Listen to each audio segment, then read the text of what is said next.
Morning, everybody, and thank you for joining me again for this week's Business Bite Size. So every year we work with our partner Mind Shop and we do an annual survey of business leaders.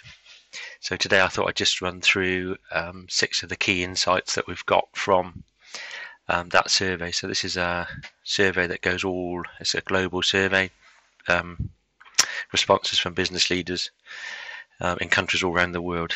And I think interesting when you look at those responses, perhaps not entirely surprising given the situation and the pandemic was worldwide, that we're seeing lots of similar themes and insights from all different parts of the world. So just thought I'd run through those with you this morning. First one I think is interesting. Nothing new, I think I'd have to say on this one.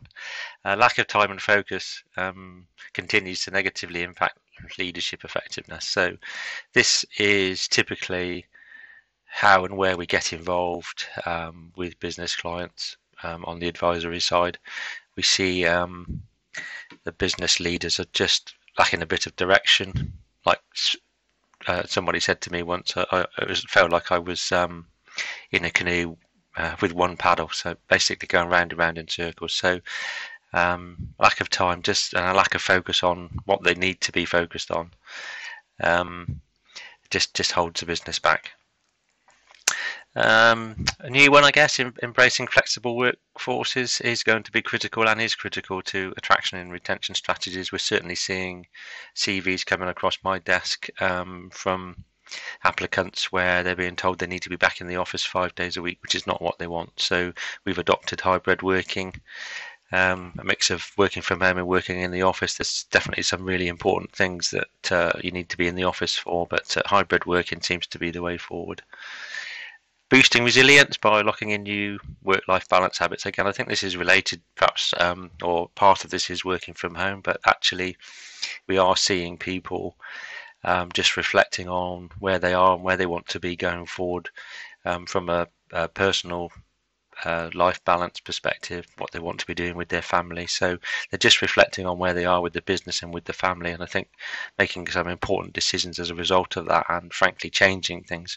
But we're also having conversations with people that haven't been on holiday for 2 years, been constantly firefighting with all the lockdowns and restrictions. They haven't been able to get away, and that's really starting to have an impact. So I think important to ground ourselves and refocus on the need to look after ourselves so we can look after the business and others.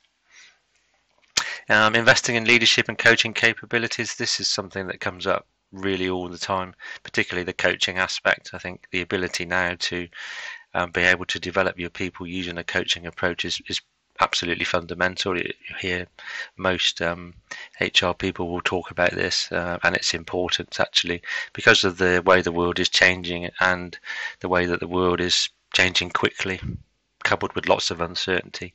We need that coaching approach to allow people to develop ways of solving their own problems. A thriving strategy and vision for 22, I think, yeah, absolutely fundamental. I think we're seeing again, there are lots of opportunities. All the changes that are going on create opportunities. Uncertainty creates opportunities. So the people that to recognise those opportunities and see an ability to thrive in that environment will be the ones that succeed. And again, it's interesting talking to businesses how they've coped over the last 12 months, 2 years. It's been quite incredible how people have adopted in order to make best use of the assets that they have in lockdown, etc., and actually have been thriving as a result. So there's definitely opportunities out there. And I think the final one, almost the most important one, and this is certainly conversations we're having lots of, and being driven by analysing the numbers a bit more closely and people really starting to understand what is profitable about their business. I think the approach, as long as there's profit in the bucket, everything goes in the bucket. As long as we make a profit at the end of the year, it's okay, is just not going to win anymore. It never really did, to be honest. There was always opportunities to make more money. So I think actually just understanding the numbers, just understanding the core and the heart of the business and what makes the business profitable is important, and start to move on some of the stuff that's dragging the profitability down. So those are the insights, I think 6 powerful ones. Again, to reflect on, see where you think you score highly, perhaps where there's some weaknesses, think about those. Thank you for listening.